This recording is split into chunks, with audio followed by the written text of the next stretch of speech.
Orient bell tiles studio से आप देख रहे हैं एबीपी न्यूज। नमस्कार, मैं हूं प्रतिमा मिश्रा। दिन की हर बड़ी खबर के साथ आइए शुरू करते हैं भारत की बात। शुरुआत उन खबरों से जिन पर विस्तार से करेंगे चर्चा। आज भारत के साथ दुनिया भर के शेयर बाजार कह रहे हैं कि ये लाल रंग कब हमें छोड़ेगा।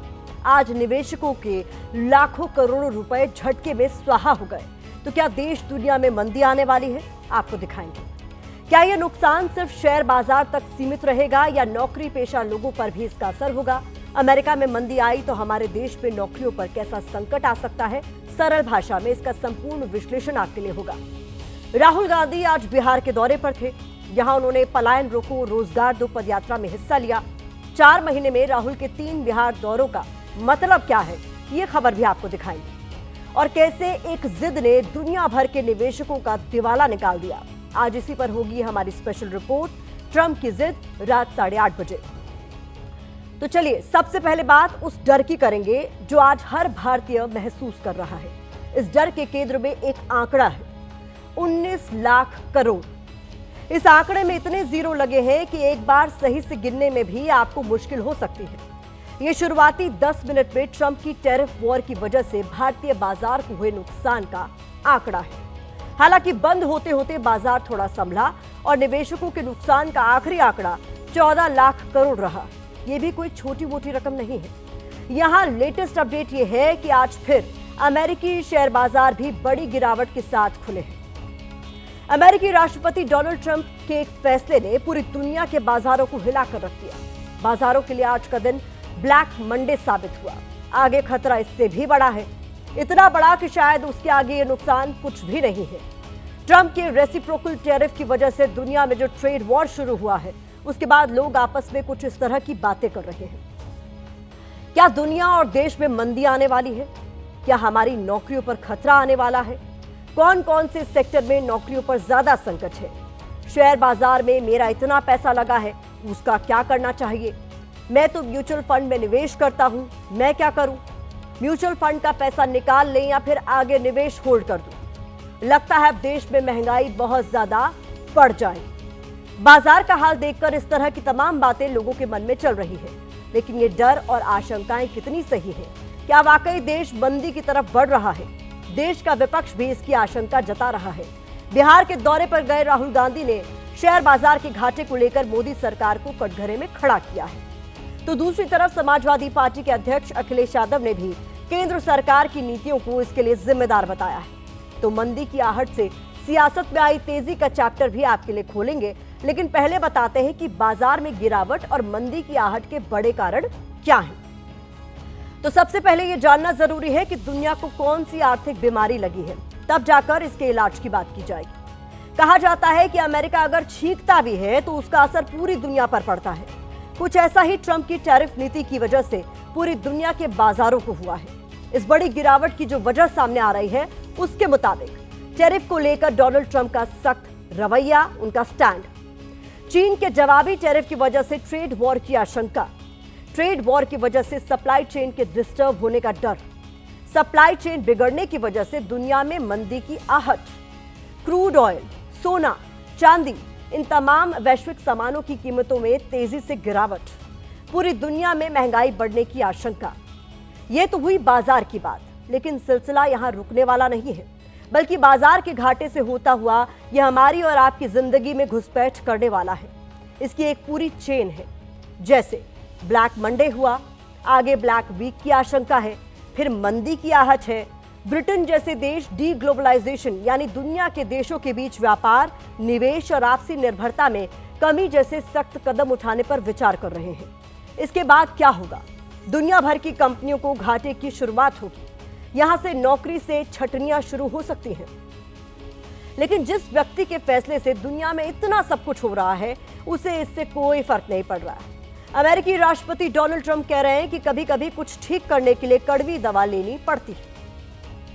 In the market, at some point, you're unwilling to tolerate this idea of a Trump put. Is there a threshold? I think your question is so stupid. I mean, I think it's I don't want anything to go down. but sometimes you have to take medicine to fix something. Now, what's going to happen with the market, I can't tell you, but I can tell you our country has gotten a lot stronger. We have been treated so badly by other countries because we had stupid leadership that allowed this to happen. They took our businesses, they took our money, they took our jobs, moved it to Mexico, they moved it to Canada, they moved a lot of it to China, and it's not sustainable. माना जा रहा है कि Trump के tariff terror का असर भारत की अर्थव्यवस्था पर दिखना शुरू हो चुका है। सरकार ने पेट्रोल और डीजल पर एक्साइज ड्यूटी को 2 रुपए तक बढ़ा दिया है।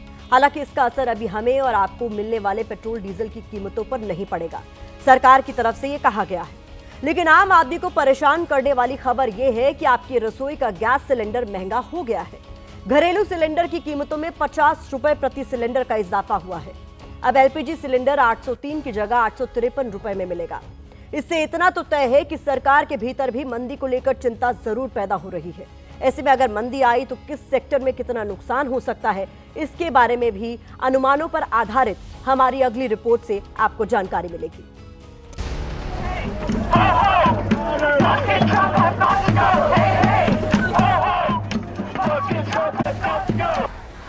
2008 में अमेरिका से मंदी की शुरुआत हुई थी। एक बार फिर वहीं से मंदी के काले बादल फिर उठ रहे हैं। अमेरिकी कंपनी गोल्डमैन सैक्स ने अमेरिका में मंदी की 60% आशंका जताई है। अमेरिकी परेशान है, इसलिए सड़क पर उतरकर ट्रंप की नीतियों का विरोध कर रहे हैं। अगर अमेरिका में मंदी आई तो पूरी दुनिया के साथ भारत भी उससे अछूता नहीं रहेगा। इसकी बड़ी वजह भारत अमेरिका के बीच होने वाला व्यापार है। 2023-24 में भारत अमेरिका के बीच करीब 10 लाख करोड़ का व्यापार हुआ। भारत का निर्यात अमेरिका से होने वाले आयात से ज्यादा है, इसलिए भारत को ट्रेड सरप्लस का फायदा मिलता है और अर्थव्यवस्था को रफ्तार मिलती है। हालांकि साल 2025-26 के लिए भारत की जीडीपी 6.3 से 6.8% के बीच रहने का अनुमान है, लेकिन गोल्डमैन सैक्स का दावा है कि ये घटकर 6.1% के आसपास रहेगी। ग्लोबल ट्रेड रिसर्च इनिशिएटिव के मुताबिक अमेरिका को भारत के कपड़ा निर्यात में भी 49,439 करोड़ की गिरावट आ सकती है। सबसे पहले मंदी का असर textiles, engineering, woods, electronics, gems and jewellery और आईटी सेक्टर में देखने को मिल सकता है, क्योंकि इन सेक्टर्स में भारत से निर्यात सबसे ज्यादा है। अब टैरिफ बढ़ने के बाद अमेरिकी कंपनियों के लिए आयात महंगा होगा, जिससे अमेरिका में महंगाई बढ़ेगी। इसके बाद डिमांड में गिरावट आएगी और मंदी का दौर शुरू होगा। इससे भारत के निर्यात में बड़ी गिरावट आ सकती है। जैसे गोल्ड, ज्वेलरी और डायमंड के कारोबार में 15,621 करोड़ की कमी आने का अनुमान है। ऑटो पार्ट्स और इलेक्ट्रॉनिक सामान के कारोबार में करीब 3,000 करोड़ की गिरावट आने की आशंका है। मसाला उद्योग का निर्यात 532 करोड़ तक कम हो सकता है। एग्रीकल्चर सेक्टर में होने वाला निर्यात 453 करोड़ तक घट सकता है। व्यापार घटेगा तो भारतीय कंपनियों की आय घटेगी और असर नौकरियों पर पड़ेगा। इसका असर दुनिया भर में दिखाई देगा, और जब दुनिया भर में असर दिखाई देगा तो मंदी भी दुनिया भर में आ सकती है। लोगों की नौकरियां जा सकती हैं, कंपनियां, फैक्ट्रियां, बिजनेसेस बंद हो सकते हैं, और इसके अलावा दुनिया की सप्लाई चेन यानी कि सामान की शॉर्टेज भी देखने को मिल सकती है। हमारे यहाँ भी कुछ सेक्टर और कुछ कंपनियां ऐसी है जिनका यूएस एक्सपोजर हाई है, यानी उनकी रेवेन्यू 60-70% यूएस से आती है या 50-60%, तो उनको इम्पैक्ट आएगा। मार्केट एक्सपर्ट्स की माने तो दुनिया के जल्द इस संकट से उबरने की कोई उम्मीद नहीं है, क्योंकि टैरिफ को लेकर ट्रंप के तेवर नरम नहीं पड़ रहे। हालांकि अभी सब कुछ अनुमान पर आधारित है, लेकिन एक्सपर्ट मान रहे हैं कि मंदी आई तो भारत में भी लोगों की नौकरियों पर संकट है। यहां एक डेटा आपके साथ शेयर करते हुए आगे बढ़ते हैं। अंतर्राष्ट्रीय श्रम संगठन ILO की एक रिपोर्ट में कहा गया है कि 2023 में भारत में जितने बेरोजगार थे उनमें से 83% युवा थे। हालांकि भारत सरकार ने ILO के डेटा पर आपत्ति जाहिर की थी। आंकड़ों के फेर में ना उलझकर बात मुद्दे की करते हैं। देश में अगर मंदी आई तो सबसे ज्यादा असर युवाओं पर ही पड़ने वाला है। यही वजह है कि राहुल गांधी और अखिलेश यादव इस विषय को सरकार के खिलाफ मुद्दा बना रहे हैं, सरकार की नीतियों पर सवाल उठा रहे हैं।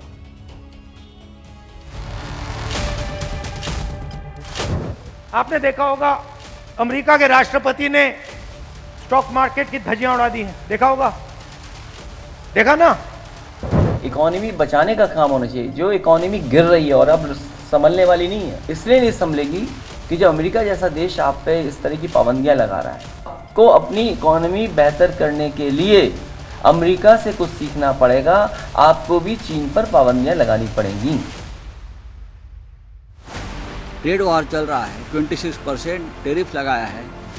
यहाँ का उद्योग, यहाँ का शेयर बाजार, यहाँ का रुपया, मैंने कहा यहाँ का जो रुपया है गिरा नहीं, अब गिरकर मर चुका है। अभी आने वाले दिनों में जो अमेरिका का हमला हुआ है ट्रेड का, जो टैरिफ का, वो बहुत खतरनाक है। देखते ही देखते 5 मिनट में 19 लाख करोड़ स्वाहा हो गए। छोटे निवेशक बेचारे खड़े अपनी ये बर्बादी देख रहे हैं, लेकिन लोगों को लपक लपक के स्टॉक खरीदने की टिप्स देने वाले मोदी और शाह आज खामोश क्यों हैं? ये सिला दिया आपकी सो कॉल्ड दोस्ती का ट्रंप ने टैरिफ ठोककर। तो राजनीति में तेजी है, बाजार में मंदी है और नौकरियों पर संकट का अनुमान है। इन सब के बीच एक आम निवेशक के मन में बेचैनी है। वो सोच रहा है कि क्या करें और क्या ना करें, क्योंकि देश में लगभग 11 करोड़ लोग स्टॉक मार्केट में निवेश करते हैं। बाजार गिरने के बाद वो क्या महसूस कर रहे हैं और मार्केट एक्सपर्ट्स उन्हें आगे क्या करने की सलाह दे रहे हैं, ये देखना आपके लिए बेहद जरूरी है। टैरिफ का एक बहुत बड़ा झटका लग गया है। लगभग 30 से 40% हमारा पोर्टफोलियो डिक्लाइन हो गया है। लोगों को निवेश के लिए समझना पड़ेगा कि हम कैसे निवेश करेंगे, क्या होगा, और सरकार ने इसके लिए कुछ ना कुछ जरूर प्रोटेक्शन करना चाहिए। गोल्ड से निकालते तो शेयर्स करते हैं, शेयर्स से होता तो गोल्ड में होता है, तो अभी तो हमारा तो दोनों साइड से नुकसान ही हो रहा है। निवेश का सही समय ये नहीं है, क्योंकि कितना मार्केट गिरेगा, ये अनप्रेडिक्टेबल मार्केट है। ये दो व्यक्तियों के दिमाग में क्या उसके द्वारा ये निर्धारित हो रहा है, पूरा ग्लोबल टैरिफ वार है। इस तरह की पीछे बचने के लिए आपको थोड़ा थोड़ा निकलना आना चाहिए। आप नहीं निकलते तो वापस उधर के उधर रह जाते हैं। इन्वेस्टर को चाहिए कि जो अपनी SIP बंद नहीं करे, इंतजार करे, घबराए नहीं। शेयर बाजार तो ऐसा है कि बसंत आया तो पतझड़ पे पत्ते निकल गए, लेकिन उसके बाद पुनः पत्ते आएंगे, फूल आएंगे, फल आएंगे। एक तरफ निवेशकों का घाटा हो रहा है, दूसरी तरफ देश में कई लोग क्रेडिट कार्ड का पेमेंट तक नहीं कर पा रहे हैं। रिजर्व बैंक ऑफ इंडिया यानी RBI की तरफ से जारी आंकड़ों के मुताबिक दिसंबर 2024 तक क्रेडिट कार्ड्स का NPA यानी नॉन परफॉर्मिंग एसेट्स करीब 28% बढ़कर 6,742 करोड़ रुपए पर पहुंच गया, जबकि इससे पहले साल 2023 में यह आंकड़ा 5,250 करोड़ रुपए का था। मतलब एक साल में क्रेडिट कार्ड्स का NPA करीब 1,500 करोड़ रुपए बढ़ा है, यानी खर्च बढ़ रहा है और लोगों के पास पैसे नहीं है।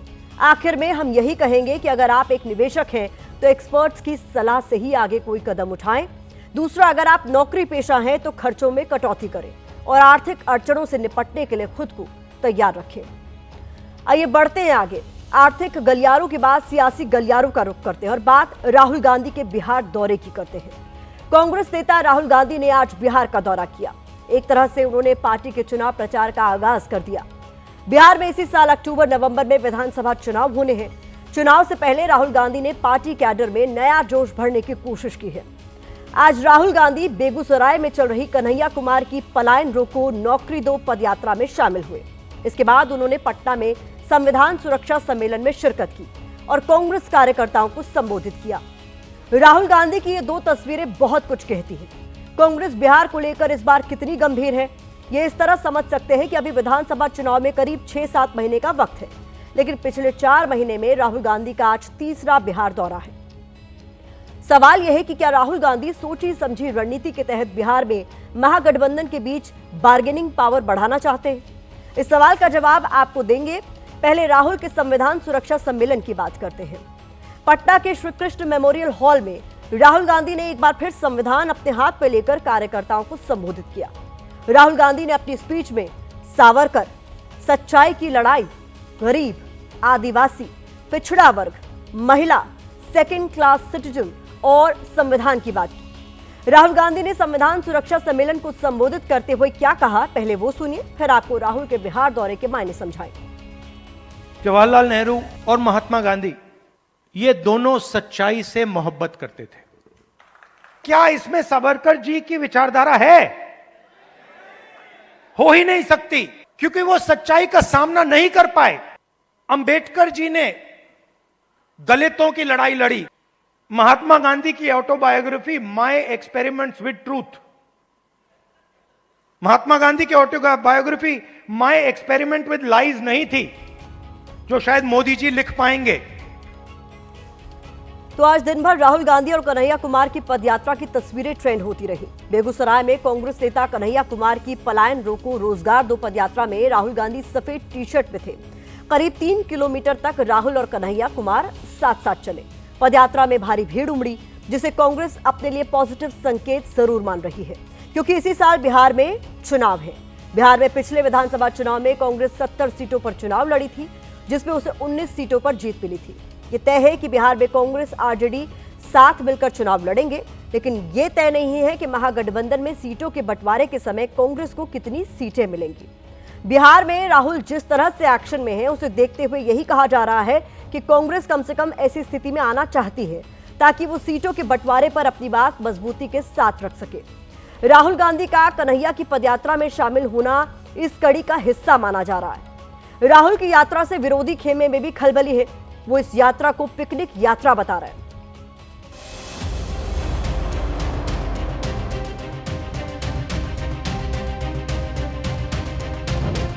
वो पहले अपना पलायन तो बचा लें कि कभी यूपी से केरल, केरल से बिहार में उनके आने से कोई असर नहीं पड़ने वाला है। अब चुनाव यहाँ है तो कहाँ नहीं आएंगे? उन लोग तो अपना पिकनिक मनाने आते हैं। हर्षोल्लास का माहौल है, लोग खुश हैं। जो कमिटमेंट है राहुल गांधी जी का सामाजिक एकता और सामाजिक न्याय, उसके लिए बार बार आ रहे हैं और बिहार के जनता को आह्वान कर रहे हैं कि जो अभियान उन्होंने चलाया उसमें जुड़िए। तो जहाँ जाते हैं सबसे पहले अपने गठबंधन और अपनी पार्टी का खटिया खड़ा कर देते हैं, तो यहाँ तेजस्वी यादव का खटिया खड़ा करने के लिए राहुल जी आए। कोई हो, हर पॉलिटिकल पार्टी को अधिकार है, हर सिटीजन को अधिकार है सामाजिक बदलाव में अपना योगदान देने का। राहुल गांधी जिस राज्य में आए उस राज्य में भाजपा एनडीए की जीत तय हो जाए। उतना आएंगे उतना हम अधिक सीटों पर चुनाव जीतेंगे। राहुल गांधी या एनडीए के लोग जितने भी लोग हैं उन लोगों को कोई मुद्दा नहीं है। राहुल गांधी पदयात्रा करे, दंड प्रणाम दे, कोई फर्क नहीं पड़ने वाला है। पहले भी वो पदयात्रा करके देख चुके हैं।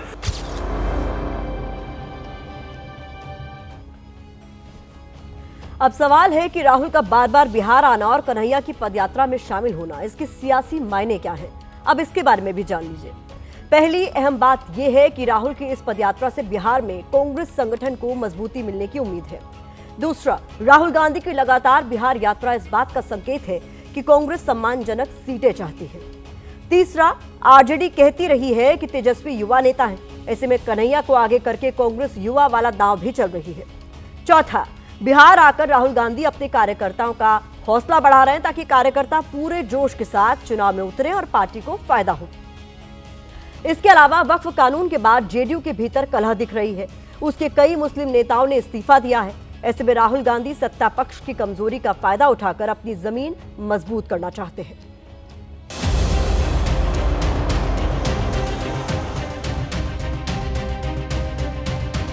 आप सब आइए, व्हाइट टी शर्ट पहन के आइए, तो पूरी दुनिया को बिहार के युवाओं का इमोशन दिखे। कल राहुल गांधी ने सफेद टी शर्ट वाली अपील की थी और आज सफेद टी शर्ट पहनकर राहुल बेगूसराय में कन्हैया कुमार के साथ पदयात्रा कर रहे थे। साथ में था कार्यकर्ताओं का सफेद समंदर, जिसपे कार्यकर्ता बड़ी संख्या में सफेद कपड़े पहने नजर आए। राहुल बिहार में बैक टू बैक यात्रा कर रहे हैं। 18 जनवरी और 4 फरवरी को भी राहुल गांधी बिहार आए थे सियासी हवा को परखने, लेकिन उनकी आज की पदयात्रा को कांग्रेस के चुनावी आगाज का पहला स्टेप माना जा रहा है। पूरा देश जानता है कि सच्चाई ये है और बड़े से बड़े नेता चुप हो जाते हैं। बुद्ध भगवान ने, अंबेडकर जी, गांधी जी, इन लोगों ने एग्जाम्पल क्या दिया? डरना नहीं है, जो सच्चाई है वो देश के सामने रखनी है। फूले जी, अंबेडकर जी, गांधी जी, ये सब आपके खून के अंदर हैं। 5% लोग इस पूरे के पूरे देश को चला रहे हैं। 10-15 लोग हैं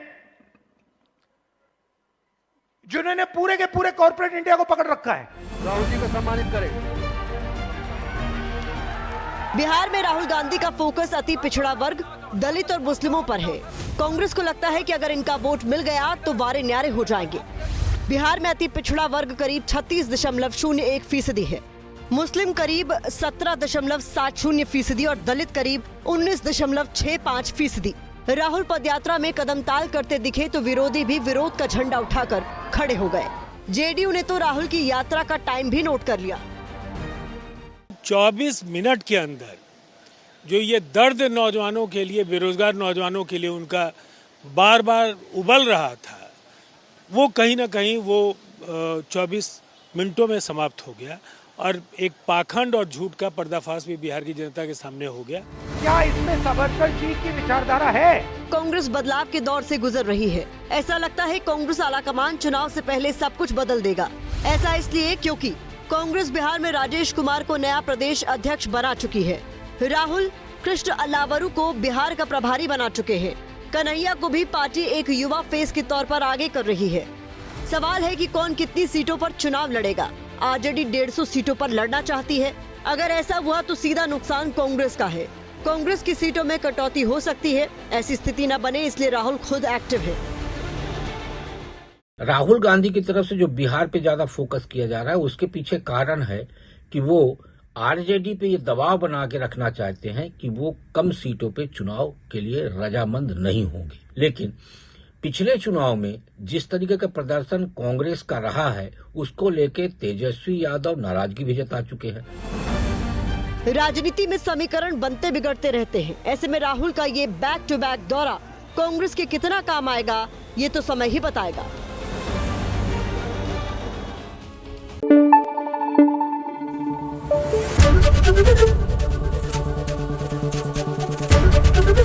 एबीपी न्यूज आपको रखे आगे।